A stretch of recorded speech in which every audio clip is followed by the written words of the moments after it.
MPO শিক্ষকদের NTRC সংক্রান্ত বিষয়টি এখনও চূড়ান্ত সিদ্ধান্ত হয়নি বলে জানিয়েছেন শিক্ষামন্ত্রী ডক্টর আ.ন.ম এহসানুল হক মিলন।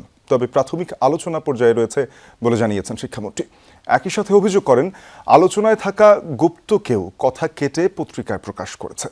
কৃষি গবেষণা কাউন্সিলে এডুকেশন রিফর্ম ইনিশিয়েটিভের অনুষ্ঠানে এসব কথা বলেছেন শিক্ষামন্ত্রী। বলেন, ভঙ্গুর শিক্ষা ব্যবস্থা নিয়ে কাজ করছে সরকার। 2017 সালে 32,000 শিক্ষকের নামে মামলা হয়েছে। সেই সব মামলা পরিষ্কার করার পরেও আবার মামলা হয়েছে বলে জানান তিনি। এরই মধ্যে 14,300 শিক্ষকের পদায়ন হয়নি বলে জানান তিনি। এই ডিসেম্বরের মধ্যে শিক্ষক খুঁজে না পাওয়ার অভিযোগ করেন শিক্ষামন্ত্রী। একই সাথে শঙ্কা প্রকাশ করেন আগামী পরীক্ষায় শিক্ষার্থীদের ভালো করা নিয়েও।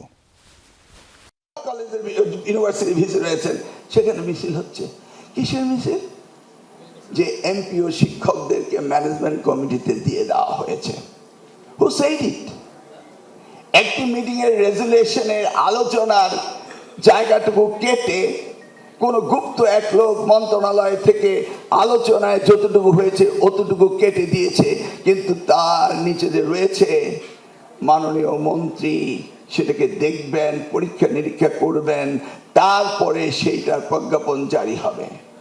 সেই জায়গাটি ওই চিঠির মধ্যে রয়েছে, সেই জায়গাটুকু না দিয়ে পত্রিকায় ছাপিয়ে দিল। আর সেটাকে নিয়ে বিশ্ববিদ্যালয়ের অঙ্গনের ছাত্ররা তারা মিছিল শুরু করলো।